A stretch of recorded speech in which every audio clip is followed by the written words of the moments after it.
J'ai un grand plaisir à être à chaque fois devant des étudiants. Moi-même, j'ai été étudiant. Moi-même, j'ai galéré à Paris à coller des affiches je me rappelle, 2 francs à l'affiche dans des cafés où je devais arriver presque en costume et me faire insulter par les patrons de café en disant «Non, passe de ça chez moi». J'ai ensuite, petit à petit, décidé d'essayer d'élaborer moi-même mon petit espace de résistance. Une chose que peu de gens savent, d'ailleurs je vais vous le dire parce que c'est vraiment, en face d'étudiants, toujours un plaisir de le raconter. Je me demande même si je l'ai déjà raconté d'ailleurs à des étudiants. L'un de mes premiers travaux, qui était ce travail sur les transsexuels algériens, qui s'appelle la piste d'atterrissage. Je ne vais pas vous raconter comment j'ai atterri dans ce milieu, mais ça a été pour moi une révélation, vraiment une rencontre, d'entendre des hommes arabes parler comme des femmes en fait, hein, et habillés en femmes dans les rues de Paris, dans des quartiers très chauds, où fallait avoir beaucoup de courage pour déambuler dans la rue comme ça. Je me souviens d'avoir mis 6 mois à les approcher. Elles étaient très farouches. C'est des gens qui étaient dans la drogue, dans la prostitution. Petit à petit, avoir fait des photos et un jour avoir un travail, ce qu'on appelle un travail photographique. À l'époque, je ne pensais pas du tout être artiste, mais je me souviens d'avoir proposé à différents magazines les photographies pour les publier. Des plus branchés comme Nova Magazine, la première réaction que je n'oublierai jamais, c'est mon loulou de l'iconographe, donc de la directrice photographie. Mon loulou, t'es très mignon, mais tes photographies, en me montrant un portrait d'une trans assez belle, androgyne, algérienne, et de dire mon loulou, tu es très mignon, tu comprends. Même dans un magazine branché, une arabe en couverture, aujourd'hui, ça n'arrivera pas. On est à la fin des années 90. Et de rajouter, mais alors un travelo. Donc, c'est important de dire ça parce que je suis rentré tout triste dans mon quartier de Belleville, dans la petite chambre de bonne où j'habitais. Ça m'a beaucoup choqué. Je me suis demandé pourquoi je m'étais intéressé à cette cause. En plus, il y a toute la dimension politique des transgenres algériennes qui étaient sans papier, etc., marocaines à l'époque. Voilà, c'est des moments que vous allez peut-être avec tous vos projets que vous allez faire vivre un jour. Et cette petite chambre, je l'avais vidée, repeinte un peu en blanc comme ça. J'avais photographié toutes les photographies qui étaient en analogue en diapositive. J'avais installé 2 projecteurs diapo. Et j'avais mis, j'en parle un peu encore avec émotion, j'avais mis de la musique rail et j'avais distribué dans tout le quartier de Belleville, qui n'était pas encore branché à l'époque, j'avais collé des affiches en disant diaporama, transsexuel algérien, de 20h à 22h tous les soirs à telle adresse. Et on pouvait couper l'adresse et venir voir, quoi. Et pendant 3 mois, j'ai vu défiler les trucs les plus hallucinants de Paris. Notamment un soir, on frappe à la porte, c'était toujours le même rituel, j'ouvre la porte et il y avait il y avait un immense chapeau devant moi avec une robe. Et qui me dit bonsoir, on m'a dit qu'il y avait des photographies de transsexuels à regarder. Je dis oui, allez-y, entrez. C'est ce que vous voulez. Je vous ferai toujours un petit verre de vin ou de l'eau, une limonade. Enfin, elle me dit, je ne l'oublierai jamais, une limonade.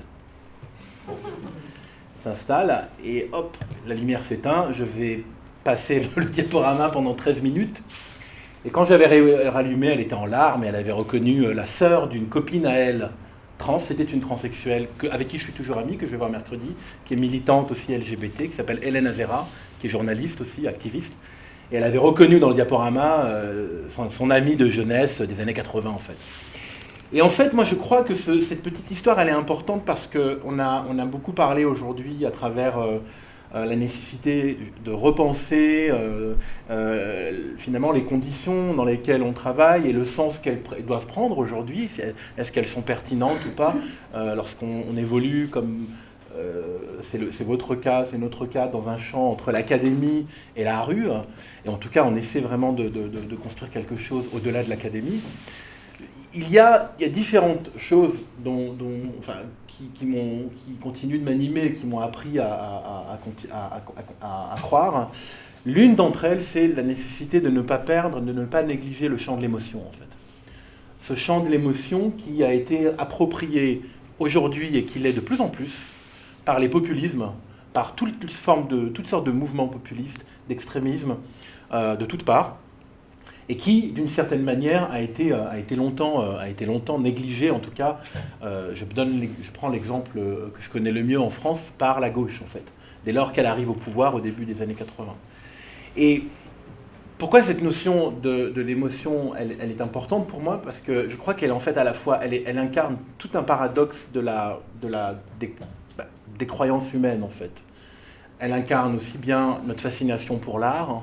Je disais tout à l'heure que là, justement, j'ai visité un site en construction qui est pas loin d'ici, qui est l'Opéra, en fait. Donc, visiter ce site complètement délabré, etc., c'est émotionnellement assez étrange.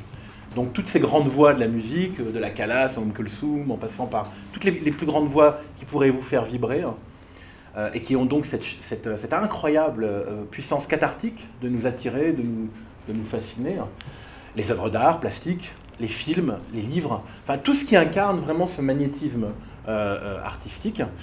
Et bien sûr, si on polarise la dimension émotionnelle et cathartique de la création, le discours politique, en tout cas le discours fasciste, la manière dont justement tous les fascismes, de toutes les perspectives qu'ils soient, s'expriment à un moment donné sur une tribune avec une foule qui est galvanisée et qui voit justement dans cette incarnation de leurs problèmes une forme une promesse en tout cas de purification de leur existence.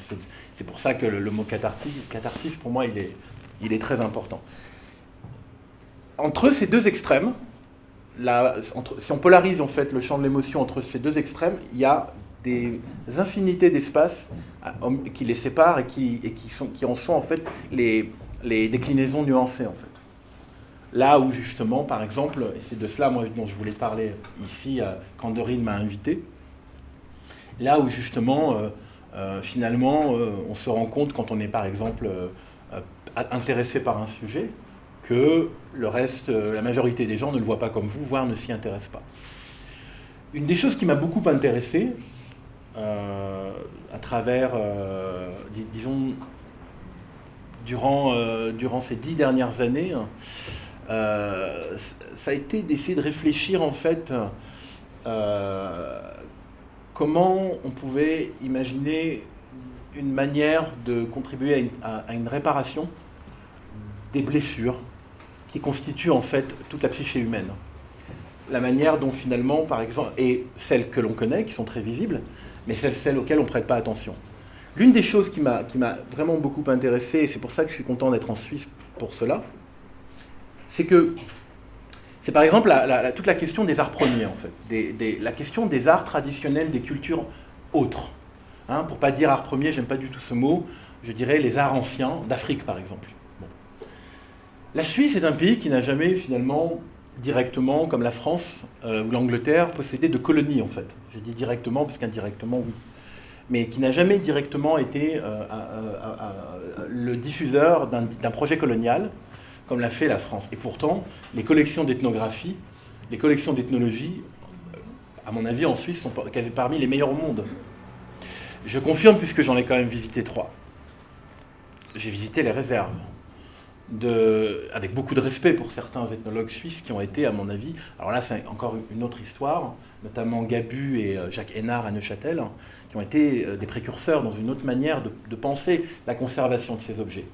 Mais il y a aussi d'autres musées, comme le musée d'ethno de Bâle, le musée de Zurich, qui, pour moi, en tout cas, m'ont amené à réfléchir justement toute la question de...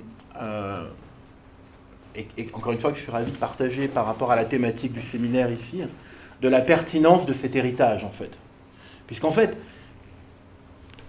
les objets, en tout cas les objets ethnographiés de cultures autres, puisque je ne parle pas de l'ethnologie des cultures populaires suisses, qui font, si on va au musée d'ethno ici à Genève, on voit bien comment la collection a été réfléchie en mêlant des objets d'Afrique avec des objets suisses, des bords du lac Léman par exemple. Hein. Les objets de culture autres qui ont été apportés dans une période coloniale restent aujourd'hui les derniers vestiges, les dernières traces des crimes d'État qui ont été commis avec l'aide des intellectuels, qu'on appelle aujourd'hui anthropologues, ethnologues, ethnographes, qui étaient sur place. Mais surtout, ce qui est important, c'est de comprendre comment nous, aujourd'hui, on doit réfléchir à la lourdeur de cet héritage qui relève en fait d'une question extrêmement complexe.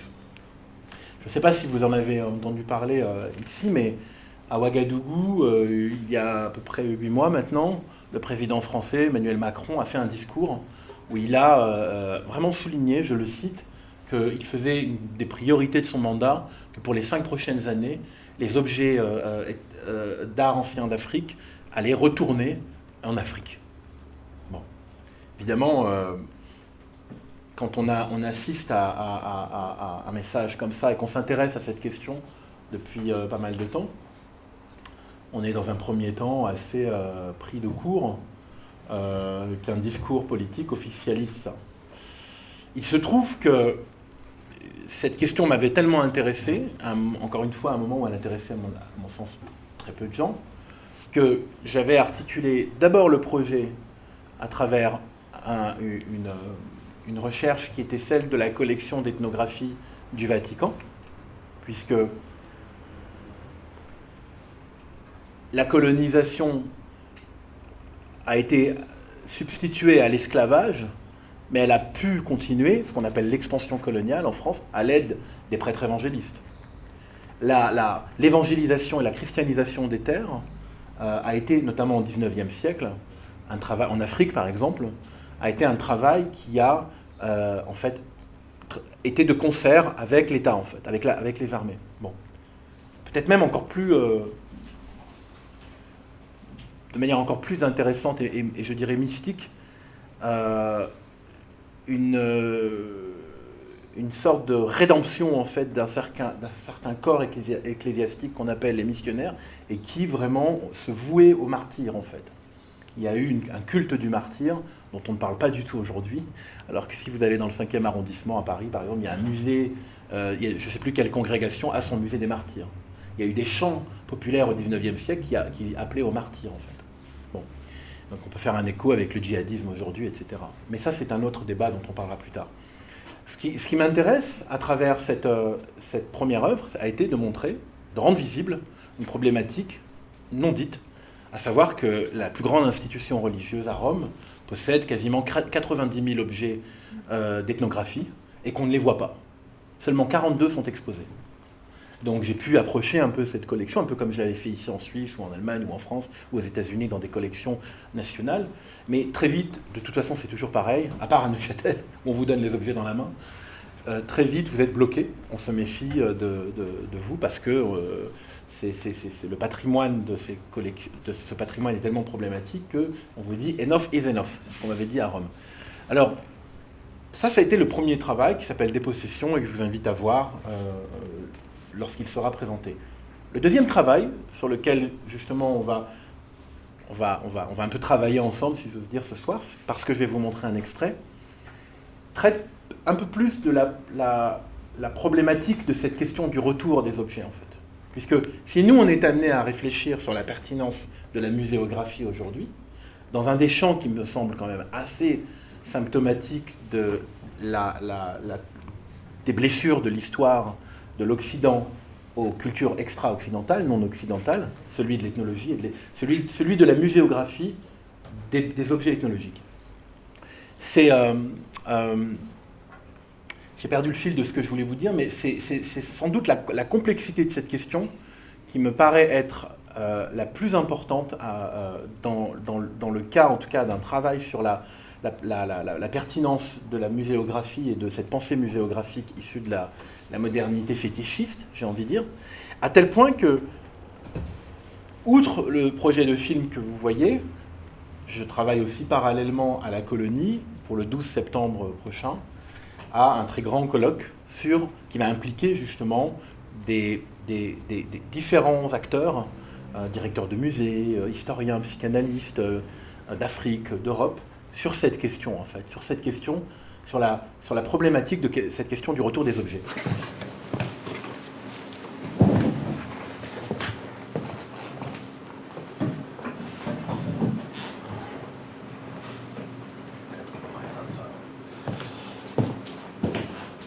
Et ce qu'on a remarqué justement, c'est que les directeurs de ces musées, à l'époque, étaient des conservateurs européens.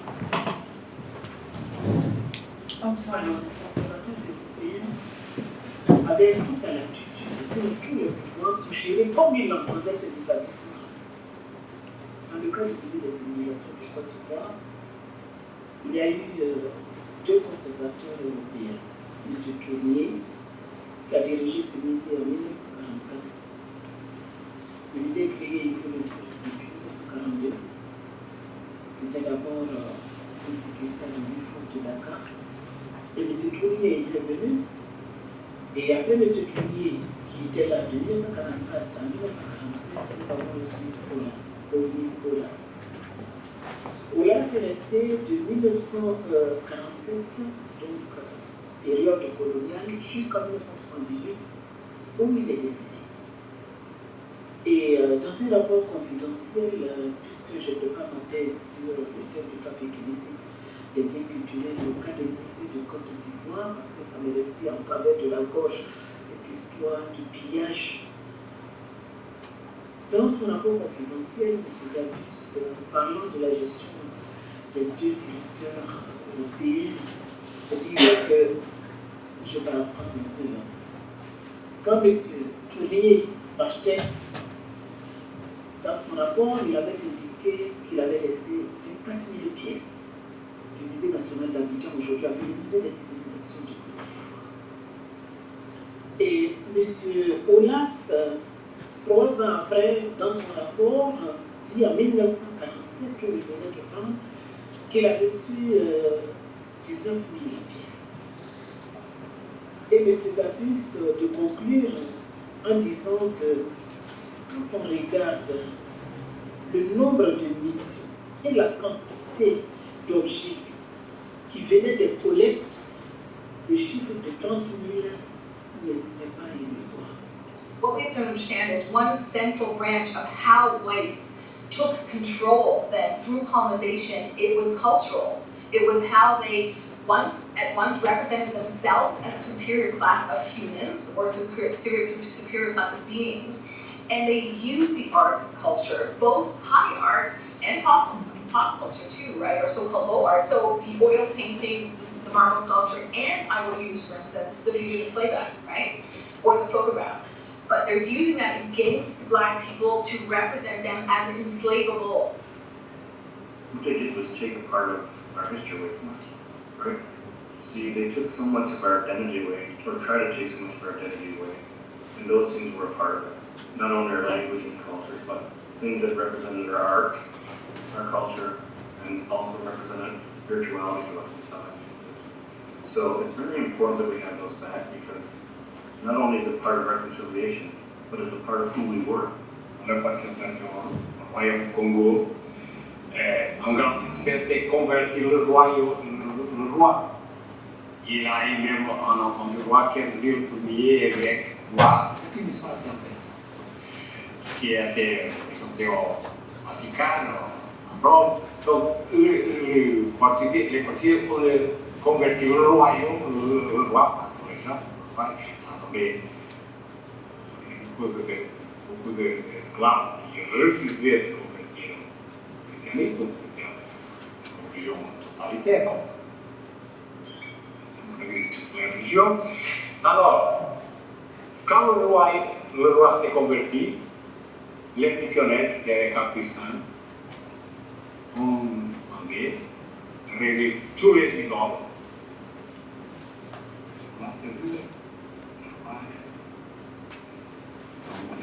Ces idoles échappées au sort plus tard. Pour le Congo lycéen, on dit qu'il y a eu tant de morts à travers. Donc c'était des centaines de victimes, sinon des milliers. Là, effectivement, on se pose la question, est-ce que le progrès apporté valait en lui-même? Et en plus, souvent, on remarque quand même que c'était des chemins de fer à but commercial. C'était pas du tout pour apporter de la quinine au fin fond des forêts, c'était pour sortir le bois. Donc c'était vraiment de l'exploitation et avec un prix du sang absolument énorme. Colonization has been basically since the day they extended their hand and said hello. My people, as you know, have been subject to residential schools where they took our children away from their parents, made them live in a room where they couldn't speak their own language, they had to cut their hair, they had to all dress alike. Thousands of our children died, were buried in mass graves. There's still stories of our children who ran away, trying to die and trying to go home. You know, there's that type of history. There's the fact that there are more children in care today in children's aid than there were throughout history. There's the day schools where they also force children to go to these schools during the day and they suffered abuses, all sexual, physical, mental, spiritual. There has been, even when we talked about the soldiers who went to war and came back, well, when they came back, they had to watch their brothers and sisters in arms who were non-indigenous come back to a little plot of land or some money. Well, they came back to nothing. They were not giving these things. So, as recently as 5 years ago, and there's not very many, if any, left, World War I and World War II veterans. World War II veterans were talking about, you know, why has this happened to us? We deserve what was given to them. We're not jealous, but this is something we deserve. We fought, we bled, we died, and we deserve this too. And so, I don't even know if they lived long enough to see it, but I know they were still fighting for it 5 years ago. So, the idea of colonization and what it has done to our people, you know, generationally up till today, has been traumatic to say the least. Has converted some of our people into Canadian society through processes, through elimination of practice and cultures, has forced some of our society into not understanding where they fit anymore, so they feel lost and vulnerable. So we have systems that have taken us out of who we are and damaged us. And no, that's the word, they've damaged us. They have not beaten us.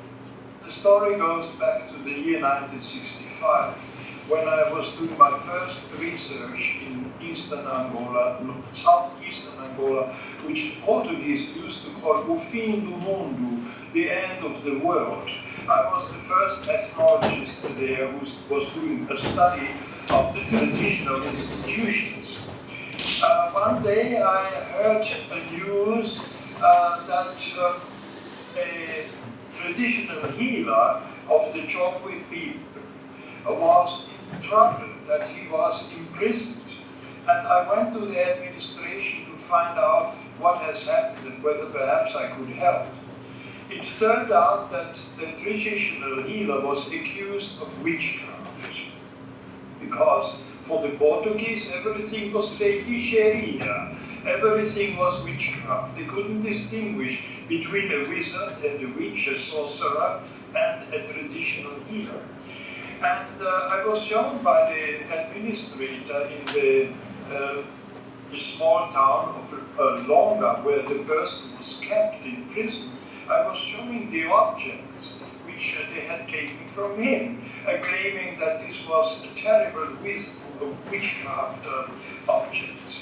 I examined the objects and I knew, of course, that they were things that I generally use, very beautiful carvings and so on, generally used by traditional healers in their healing practice, not in order to bewitch or to threaten anyone. Well, I think protecting them from outsiders trying to exploit them has been certainly one thing that people have had to do. First of all, they had to protect themselves from the law. So when these things were banned and outlawed, people had to go into hiding to practice them because they could be arrested, jailed, prosecuted as a result of practicing those things. So they had to go underground. And in the end, what it turned out, we made a deal. You see, he said, I mean, there was a chance that he could be liberated, he could be free again, but the objects would have to be destroyed. I said, now, these are very important ethnographic objects. We do the following. You see, I can guarantee that this person doesn't harm anyone. He's a traditional healer, he should go on with his practice. If the objects have been confiscated and will not be returned to him, which would be normal, then the next best solution is that we send the objects to the museum, but under the condition that he becomes free. And that deal was done, you see. anarchisme. Ça veut dire que donner quelqu'un un esprit d'un ancêtre tu veux qu'il devienne alors, il est praticien, il commence, un jour il fait son première intervention sous le contrôle du maître, et à partir de ce moment, il sera plus ou moins renommé comme après les consultations. I'm gonna make a break here because what this amazing professor will explain now is basically how these baskets that you see called the divinations basket works. But I think it's a very interesting moment for us because here we have an example of how much, the colonization of the knowledge worked, and what we enjoy today as a so-called ethnographic museum bind us directly to the bloody time of colonialism. The guy who is talking about was condemned to death in this jail. The supposedly Witcher, j'ai switché en anglais, c'est l'effet magique d'ailleurs, je suis désolé. La personne parle d'un sorcier, d'un devin en fait. Hein. Alors, il faut savoir qu'en français, quand on dit devin, c'est pas quelqu'un. En Afrique, le mot devin ne veut pas dire voir l'avenir, mais plutôt guérisseur en fait. Le procédé du guérisseur, c'est pour ça que je me suis permis de couper ici, expliqué par ce charmant monsieur, hein, c'est d'avoir ce panier. Chaque guérisseur tchokwe, donc de la région entre l'Angola et le Congo, ont un panier de divination avec des éléments qui sont des éléments naturels, une griffe d'oiseau ou une patte d'oiseau, une griffe de panthère ou de léopard, toutes sortes de choses comme ça, un fruit sec, et parfois aussi des éléments de la modernité aussi, un boulon, une balle, une vis, un bouton de chemise. Et donc le rituel est souvent le même, il met en fait de la fumée devant le panier, il a son client qui est venu se faire soigner. Alors le devin est un guérisseur traditionnel, une personne vient le voir parce qu'elle se sent mal, et donc il va agiter ce panier en fumée et le laisser tomber, et les éléments qui tombent en dehors du panier vont être le support d'un diagnostic par ce médecin traditionnel qui va en fait opérer sur un spectre très large, soit sur des maladies physiques avec des symptômes, mais aussi évidemment à une dimension psychologique en fait. Le rôle du devin en fait, c'est surtout un psychologue en fait. Et c'est pour cela que en général les devins étaient partis. En fait, chaque village avait un devin, même plusieurs, mais que les gens n'allaient jamais voir le devin du village parce qu'ils allaient lui raconter des choses très personnelles. Et donc, comme ils se méfiaient des amitiés que pouvait avoir le devin avec leurs ennemis, ils allaient dans un autre village. Donc le devin devait se renseigner d'abord sur la personne pour pouvoir faire un diagnostic précis. Ce qui m'intéresse surtout dans cette histoire, c'est ce que dit le professeur Gerhard Kubik, que le deal qu'il a fait avec l'administrateur colonial portugais a été d'envoyer au Portugal, à Lisbonne, les objets qui étaient les outils de travail de ce devin, en fait. Et qui y sont toujours, jusqu'à aujourd'hui. Ils font partie de la collection d'ethnographie du musée de Lisbonne, comme, à mon avis, beaucoup d'objets qui se trouvent ici dans les musées d'ethnographie en Suisse sont arrivés. En tout cas, dans un cas comme celui-ci, c'est un peu un cas particulier. Ce qui est surtout, à mon avis, intéressant, c'est ce qu'il dit aussi avant des fétiches Congo, lorsqu'il dit que les missionnaires capucins, en fait, avaient converti un roi Congo, et qu'en fait, beaucoup d'objets par les capucins sont arrivés à Rome, avant. Le musée Luigi Pigorini en Italie, par exemple, est une ancienne congrégation capucine. Tous les objets qui sont dans le musée Luigi Pigorini, qui maintenant appartient à l'État d'Italie parce que le Vatican l'a donné à la ville, ont été pris par des missionnaires, pas achetés, pris après des autodafés absolument incroyables, comme des témoignages, de tout ce qu'on peut imaginer, mais d'abord d'un côté pour témoigner auprès de la maison mère de la nécessité de retourner en mission lorsqu'ils étaient de retour, montrer la dévotion diabolique des êtres qu'ils avaient à christianiser.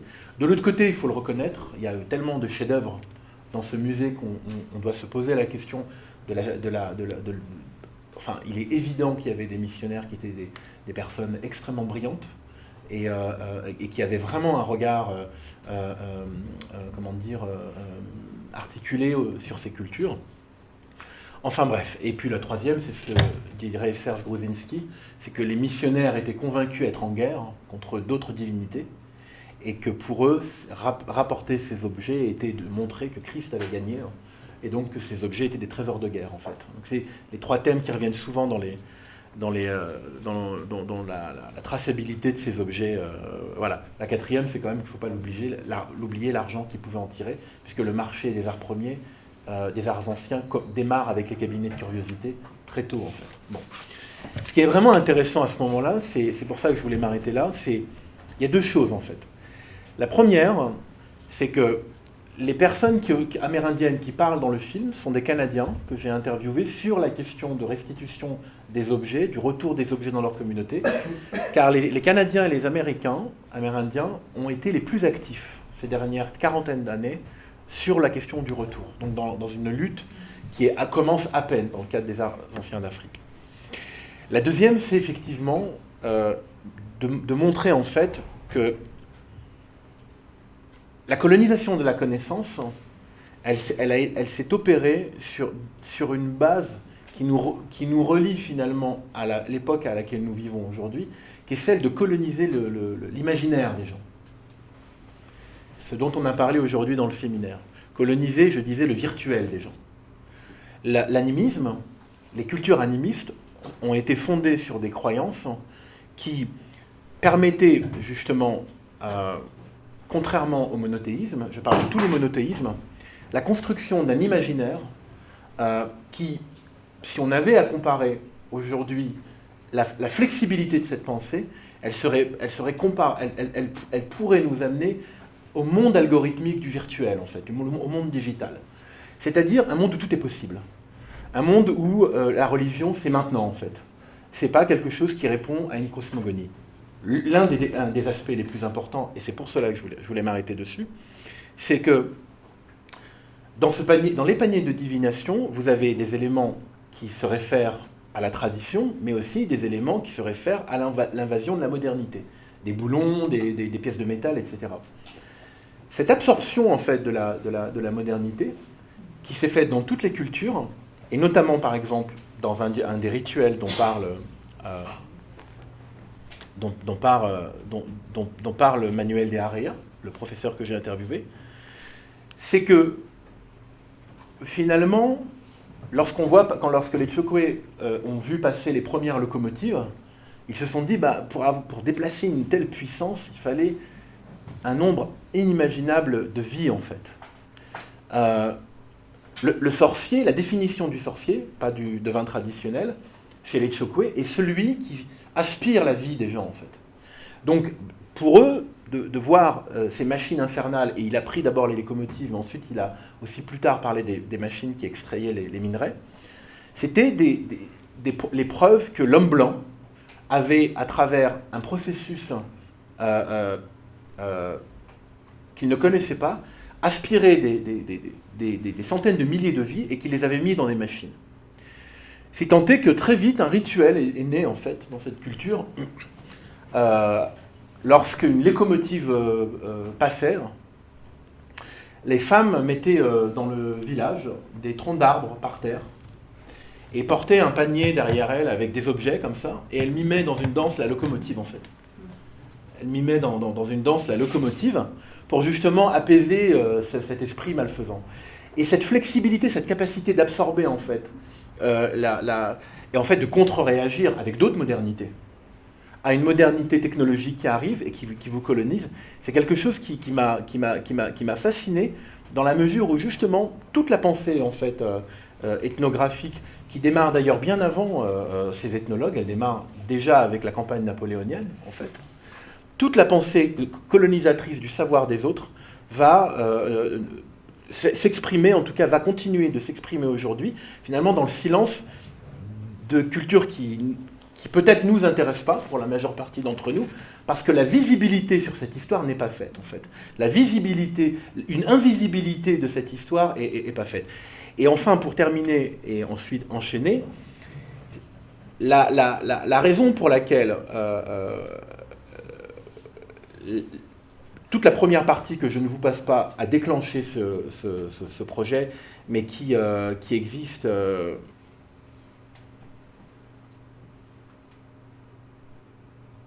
Je vais enchaîner avec Jalib Benani qui nous parle donc justement du processus colonial. La raison pour laquelle ce projet m'a vraiment intéressé, on a parlé ce matin, tout à l'heure, avec les Indiennes, de fantômes, c'est la dimension fantomatique en fait de ces collections, la collection fantôme. D'un côté, les objets pillés ne sont plus là, donc ils ont laissé là-bas en Afrique, en Amérique du Nord, en Asie, ils ont laissé des fantômes, en Grèce aussi, les marbres de l'Acropole, ils ont laissé des fantômes, et de l'autre côté, ces fantômes demandent réparation. Ces fantômes, à travers la psyché humaine, continuent d'exister. Ces fantômes du vide qui a été laissé et justement de l'éradication, par la création de ce vide, de l'éradication de ces cultures qui ont pendant des siècles et des millénaires ont fonctionné. Je m'explique. Les premiers explorateurs arrivant au début du siècle constataient l'indigence des structures de santé. La santé étant entre les mains de guérisseurs, de magiciens, de marabouts, et donc recommandé de construire des lieux de soins, recommandé de construire des hôpitaux et de développer la science. Et l'erreur, l'illusion de ces scientifiques était de croire que plus on développerait la science, et plus justement que les pratiques traditionnelles régresseraient au point de disparaître. So this Nganga is also something like treatment to the women when they have problems, psychological problems. Then they take this instrument and they play. You know, because one thing which this instrument does is that when you start playing and you know some ways of playing it, and then you stop thinking of anything.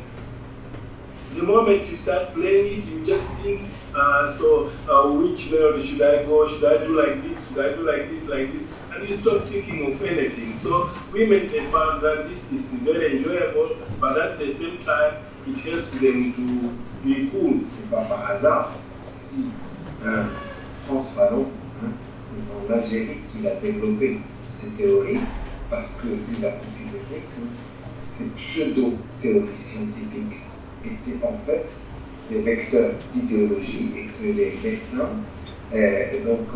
étaient des missionnaires qui répondaient beaucoup plus aux aspirations coloniales qu'au développement de la science. That's when I work with urban indigenous peoples, and I work in terms of trying to reinforce that knowledge itself is not something that's static, and that's one of the stereotypes that we get caught in as indigenous peoples, is somehow or other our cultures and our knowledges are static or frozen in time, and that in order to be considered real or pure or legitimate, they have to be, in that kind of static, frozen, kind of uncontaminated space. But that space doesn't exist, right? It never has, and it never will, because we're constantly evolving and changing through our interaction with others. And we had that prior to Europeans coming here among our various nations between ourselves. It's an ongoing process of learning and change. Traditional healers are the psychiatric workforce for most of the low-income countries. And the question is, how do you get quality out of traditional healers? You might want to add some therapy techniques for the people who need therapy. You might want to say, you do a whole bunch of things, but for very, very, very severe mental illness, you might want to refer them elsewhere into the system.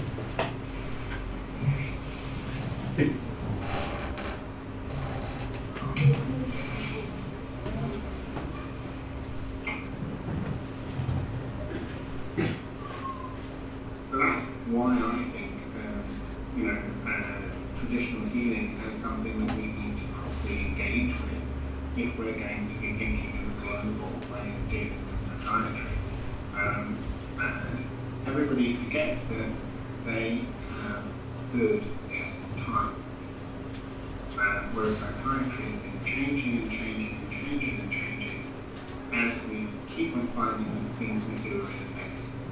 We use loads of effective. A lot of the stuff we do now, I would think in 10, 20 years' time, you did that. Because that's what we're doing to people, how people were treating people 40, 50 years ago. And the traditional stuff. It's still around. And so I'm probably less arrogant than psychiatrists tend to be about traditional treatment and say, this is a huge workforce of people who are interested in mental health. They have a model how to deliver care. They have been delivering care for a long period of time. We need to work out between us and them what is most effective for them, what we think is most effective, and work out on a population level how we work with those groups to deliver the best things we can. Because some of the stuff's awful. Some of the stuff we do in modern medicine and psychiatry is really awful. And I think we need to have a bit of humility there.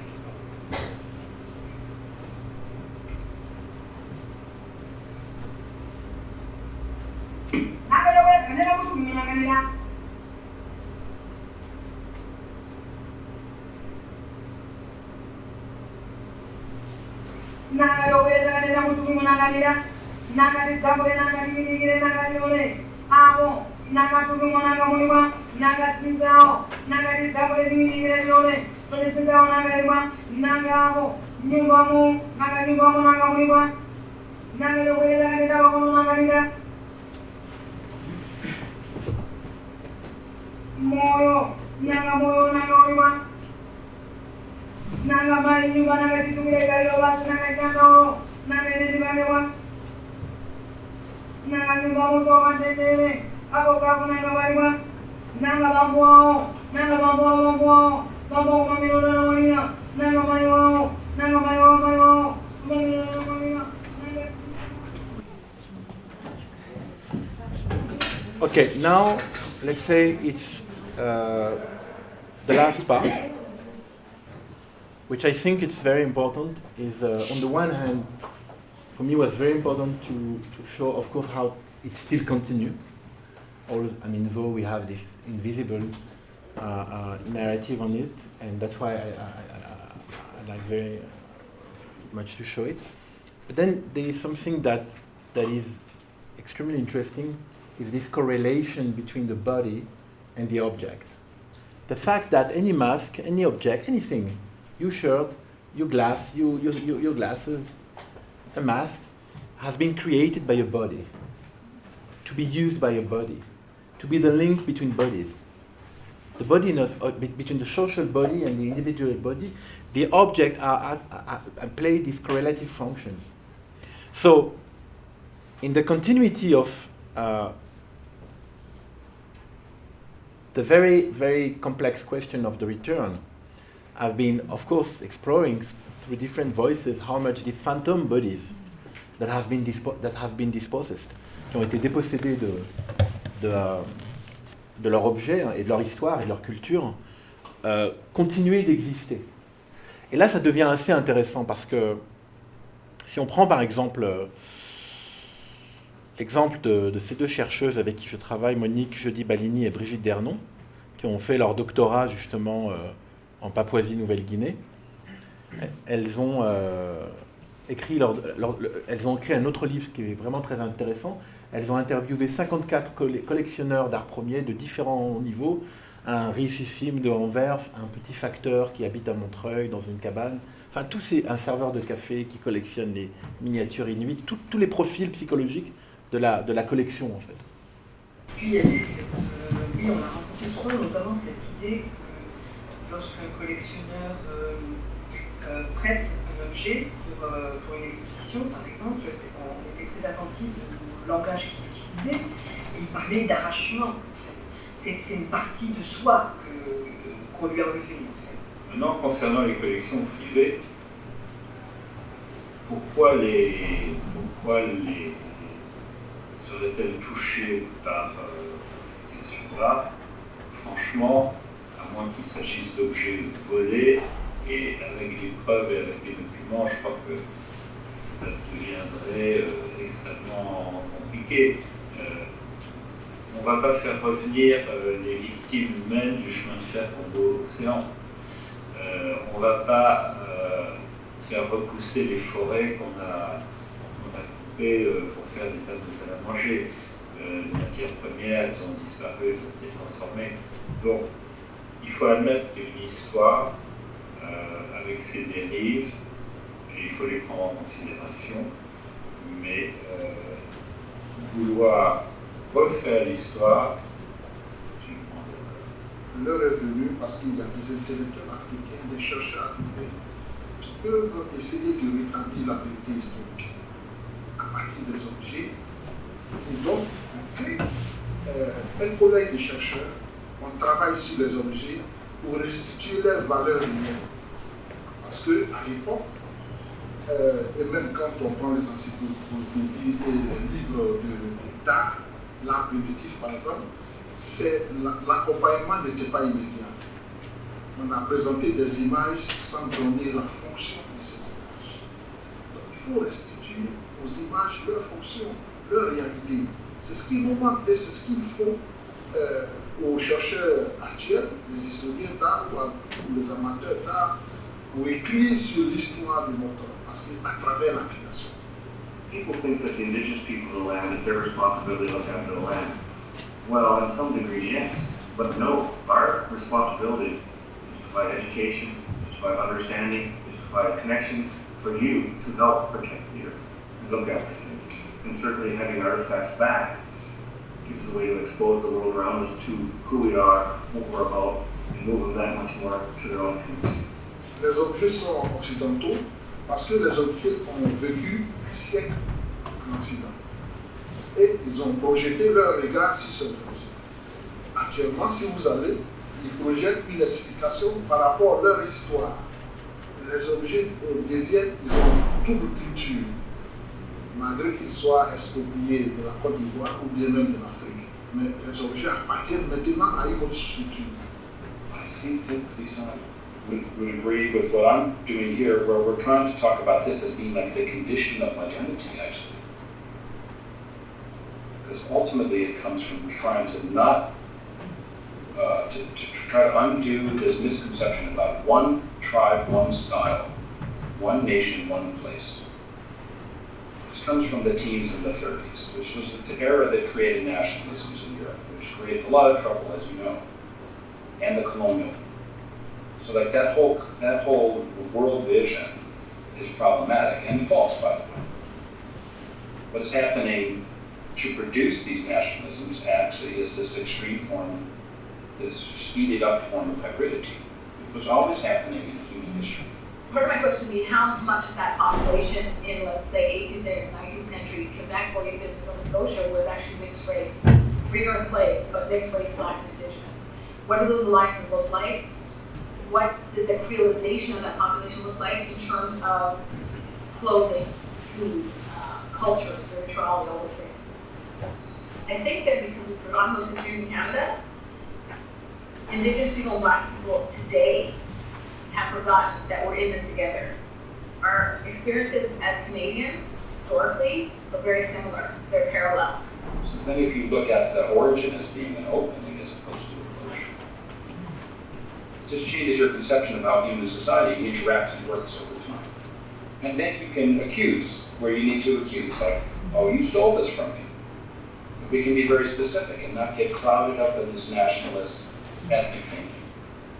So yes, I totally agree that this creolity or this diaspora is, in addition to being a useful, I hope, metaphor for the exchange of objects and people and the transformation of them from thinking beings with souls to objects to commoditized things to maybe thinking beings with souls again. it's also really a metaphor for the 20th century experience, the mobility of people everywhere. On est devenu autre chose. C'est-à-dire que, en même temps qu'on laisse passer et on laisse nos traditions, en même temps on veut devenir blanc, mais on n'est pas à la mesure de devenir blanc et on ne peut plus non plus s'approprier de nos traditions. Nous sommes devenus hybrides dans la conception. Et nous sommes heureux qu'il y a quelques intellectuels déjà qui comprennent le fondement de cette culture traditionnelle. This is a board zither with 14 strings. It comes from the Sena people in southern Malawi. And they use oil cane to use as a resonator. Before they were using a calabash, but now to make it a bit easy, they take a cane oil for oil and then they use it for a resonator. So nowadays, the people can use the materials that are existing in the area to make, to produce their musical instruments. Si on garde un objet toujours le même, comment se fait la transmission du savoir-faire? Là, la solution qu'ils ont trouvée, c'est aussi la destruction. Donc la destruction, elle a beaucoup de sens. Elle a un sens parce qu'elle est liée au cadavre, elle a un sens parce que la beauté est essentielle, l'impact visuel soit vibrante, et elle a aussi un sens parce que la destruction, c'est la transmission. C'est permettre à d'autres de refaire ce que vous avez déjà fait. There are some big masks. We could not say mask, but it's a type of mask that we call them. And then they exist only for one night. They make them during the daytime and then they come out to dust during the night and very early in the morning are destroyed and are burnt because they don't want people to see anything of that kind of mask. Apparently, there are stories about Boldy that became so powerful because of all the sacrificial material that was attached to it, that even the Kono Society members sometimes thought like, we're not sure how to handle this anymore. What would they do? They would bury it in the ground.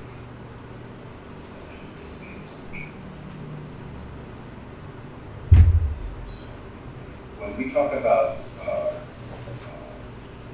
giving back objects, we have to ask those kinds of questions. It's going to be different in every case. Maybe there's no one there to receive. Maybe that itself is something to point out as like abomination. Maybe these are objects that should not be on display at all and should just be destroyed. As Chris Marquette would say, statues also Je pense que le moment n'est pas encore arrivé de les récupérer parce que ce n'est pas une question de guerre, c'est une question d'intelligence. Il faut que les Africains se préparent à accueillir ces objets d'abord.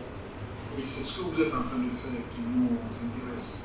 Lorsqu'on en parle, on discute, on peut trouver les voies et moyens de le faire venir tranquillement d'ici 10 ans, 20 ans, et on sera utile à les réceptionner parce qu'on aurait préparé l'esprit de ceux qui vont les réceptionner. Let us say that in the American example, the United States president were to get up and say, we see it's not working out for you here, and we feel very bad about your experience, and we're sorry. We will now give you all a plane ticket to go back to Africa, you African American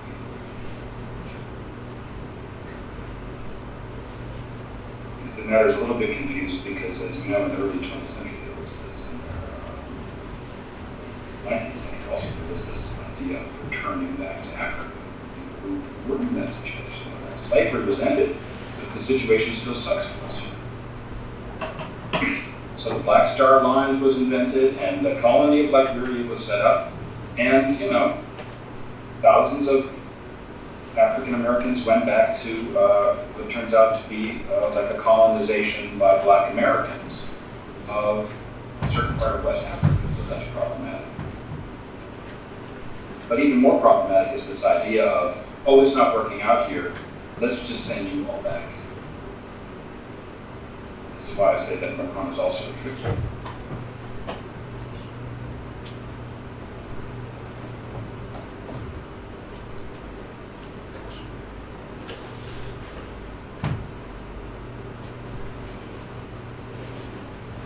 Is he also not appealing to the National Front mentality that everyone comes from a specific place and must return to that place and get out of here?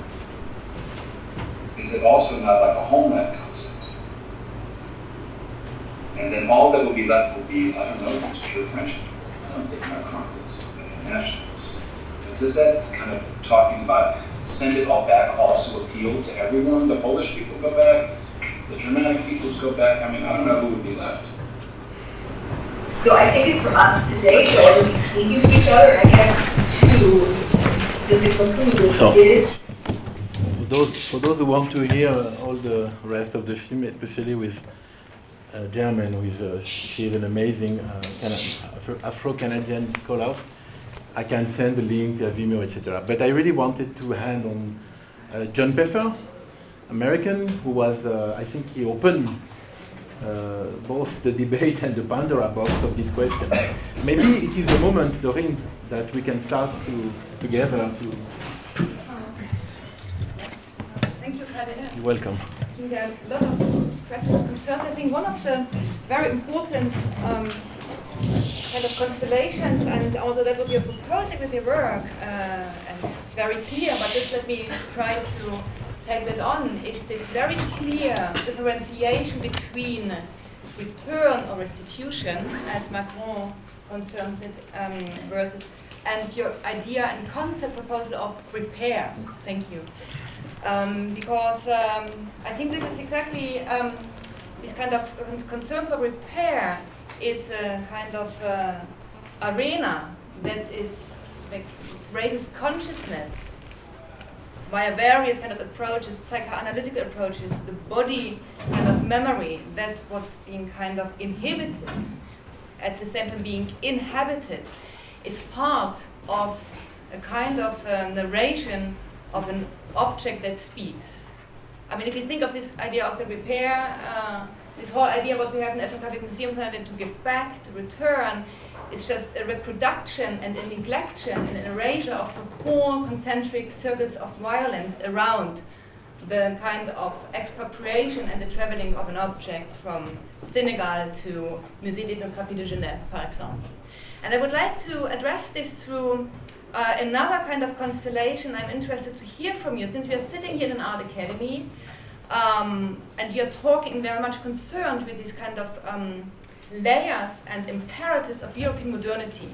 And one of the imperatives of European modernity is representation.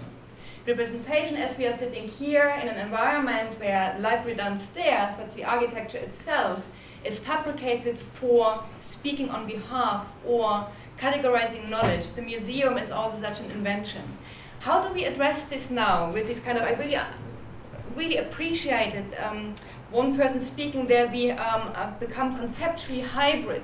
Could we think of this such a kind of hybridity towards the violence of representation and the politics of visibility, of making visible? Because I think what we've seen here is this kind of concern, as we discussed today also in the seminar, to insist in making public, to insist in making visible, to insist to find languages to narrate that have been kind of repressed, that's kind of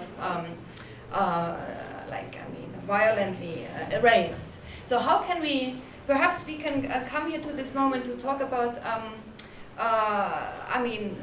it's a very one, but I would like to hold it on this kind of representation on one side, where speaking on behalf, it's also a political necessity to some extent. Garrett de Spiegel talks about that.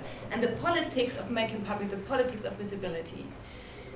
How do you situate perhaps this, element, which is a part of a research project, where we have been listening to academics. There also was a prophet, a kind of a healer. We have different kind of sets of knowledges that are very, what Donna Haraway would call the privilege of the partial perspective, to speak from a condition of inhabitation, from speaking from the condition. So how can we address this, not to repeat and to reproduce these kind of principles of representation, but how to arrive at a hybridity, perhaps, well, of I mean, this it would, element?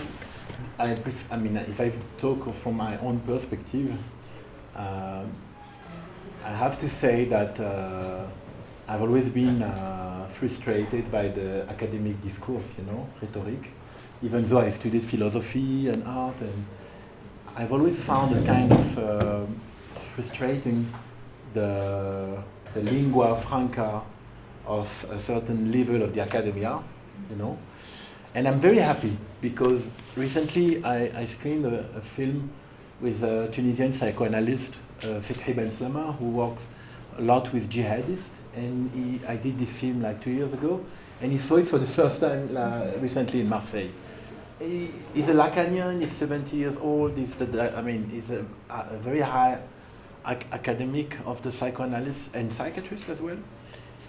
And he told me it's very interesting what you do because, I mean, I was looking at the audience and it was so mixed.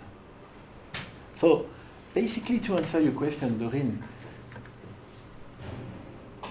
I don't think I'm against representation. It would be a nonsense for an artist, but I'm definitely working on action.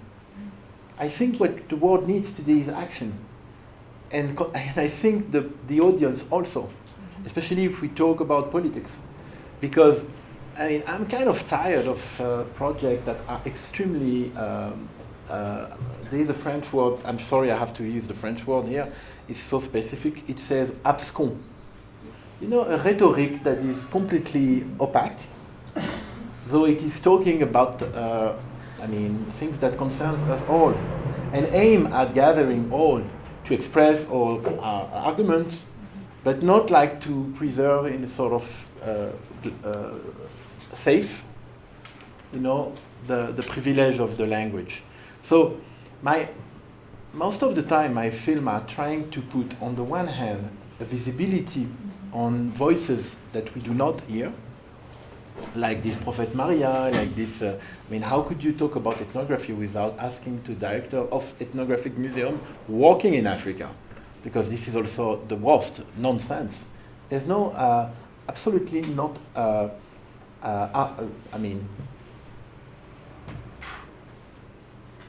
real old art from Africa in Africa. Most of the things we see are from the 70s and they are not that good. Why? Because they are in the West all. And I found extremely brave this woman, Sylvie Memelkassi, that we invite also on the 12th of September at La Colonie to speak. Because, in terms of, again, to answer your question, she's an activist. She's in action. She's finishing a PhD now on this issue of spoiled object from Africa since colonial time to now, because Ivory Coast has known this war, the civil war between Gbagbo and Ouattara in the 2000 years, and still they were a stolen object because the global market is always asking for new object from Africa, the global tribal art market. And so to answer your question is this, I'm trying first to think that on the one hand, I don't want to aestheticize this and to intervene in their thought. I leave them speaking. It's extremely rare. I don't like to cut them basically, but then you have the reality of the shooting. Sometimes they are very long, you take a part. But I'm always respecting their voice, trying to enhance all together a direction like the one that has led us to John Peffer, the last one, which I think it's important,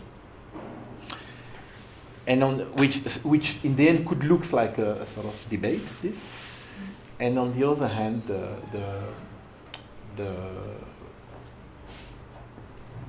I said the action and the need to give visibility to those that we do not see at all or that much. The woman that we were hearing, Sylvie Memelkassi, she's working on this the Museum of Musée de Civilisation on the Ivory Coast, following what have been encountering and discussing. For example, Françoise Vergès, she speaks of the musée, la maison de civilisation, in order also to put into question this kind of modernistic construction of the museum as this.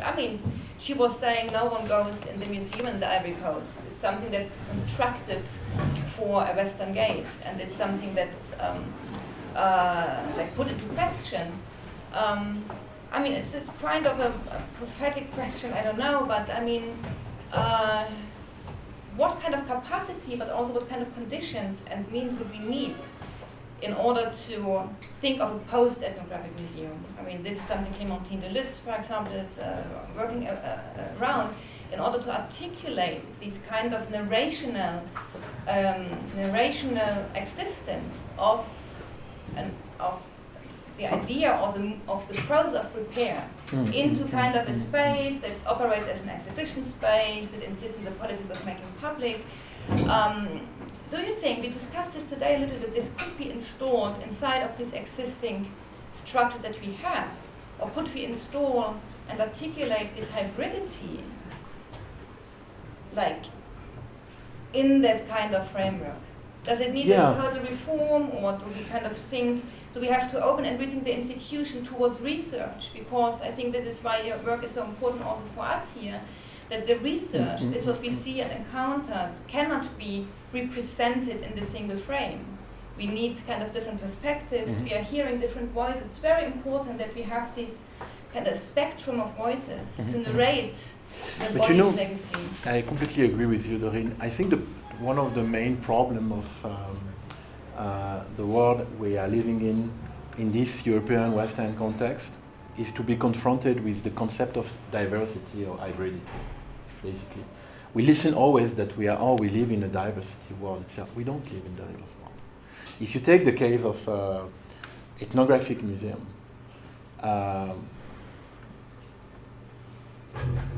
when Picasso has made a ceramic pot, we call this artwork. If you get ceramic pot from the Maya people or from Africa, it is artifact. Or Asia, it is artifact. Now I'm going to tell you a very personal story, because the most interesting thing, that's why probably I work with psychoanalysts, is I think are not this very big narrative. Sometimes the very individual one are interesting. I grew up in a family where, constantly the rhetoric of my father was the Algerian war, the colonization, they did this to us, they removed our nails, they raped us, blah, blah, blah. It was an endless. But one of the stories that I have to say was kind of strong is his mother job during the resistance, during the war against the French. Her job was to collect jewels from old Berber women who have been married for a long time, and in traditional culture of the East, in most of the poor society, the family of the husband gives something to the wife, so that if he dies, she will have something to live and to grow up his children. So my mother, Muna, has to collect this during months during the Algerian war, and not so far from our place, in the mountains where we live, there is a cave where all these jewels were collected, where she put by herself all these jewels. Every 3 months, every 6 months, by the night, soldiers of the Algerian resistance army of the island used to come with donkeys, grab all these silver, very simple jewels, very poor jewels, into baskets, and to bring them to Tunisia. In Tunis, during the Algerian war for independence, there was the headquarters of the FLN. So they had to cross the Algerian and Tunisian border full of mines, and then there, these probably not tons, but it happens during 6 years, were melted, of jewels, were melted, ils étaient fondus into silver stick, on des lingots d'argent, that the army used to buy Kalashnikov for the resistance. So from whom did they buy the Kalashnikovs? From the black market, by the Russian, etc. But the thing is that these jewels given by the people has contributed to resistance were transformed into weapons. And the whole process, because I really grew up with the story, was for me an incredible tale, you know, with the speed of going. I know this place. I mean, I've been on donkeys on this place, in these hills of the Ores, the east of Algeria. One day, I was thinking I was doing researches, and I had some jewels from my grandmother's, a few of them, 2 earrings, and a necklace, and 2 bracelets of the foot bracelet called khalkhal. I started to look at the object, and I discovered that when you flip them, what looks on the front as actually circles covered with red stones, which is red coral, du corail rouge of Kabylia, and blue turquoise stones. All the circles, not all of them, but the majority of them, were actually coins representing Napoleon's face, or the Queen Victoria, or the King Baudouin. And then all the brooches, all the European coins of former colonial empires with former colonial rulers represented were actually transformed into jewels, and the face of this ruler was always hidden on the body. The front was always this sort of decorative things. I started to do researches. I thought this was a kind of isolate case. But then, I discovered that from Mauritania until probably, not only probably, I saw jewels from India as well. The whole creations of jewels, of very popular simple jewels, were made by the use of coins representing the face of also the face of the Republic in the case of France. This transformation, this counter-reaction, is absolutely not spoken in the museography of ethnography. So I started to work on it, because I was fascinated by this, by the fact that they were not isolated cases, and I tried to understand how much this was the trace of the earliest signs of resistance, signs of disagreement, signs of reappropriation, form of repair. Here it is.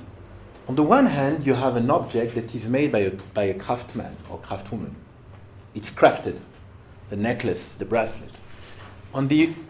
But this craft artifact include an element, an item that has been standardized, is manufactured, the coins. You have an object that is made by hand, a craft object, which absorbs a ready-made object. The coin is a ready-made object. And this is in terms of thinking this sort of anti-modern and reaction to the way that the impact of modernity has had on in the psyche and the culture of the colonized people is extremely strong. It's extremely strong, and I'm still working on it today, because then from this aspect of this counter-reaction, you can call it reappropriation, repair, modernity. Because they were not only modernity from the West, male, white modernity on one hand. Modernity has not one direction. It has to face other modernities. It is extremely interesting. Why I said ready-made? I said ready-made because the ready-made could have not been invented before the society of the consuming. If an object would have been used by a Marcel Duchamp at the 15th century or the 16th century, it would have not been already made, because the processes of the standardized system of production did not exist yet. It came with the Industrial Revolution. The reason that these people were like very much binding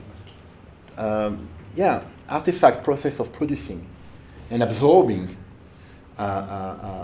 items of the society of the consuming to produce actually what will generate a century later Kalashnikov is extremely interesting.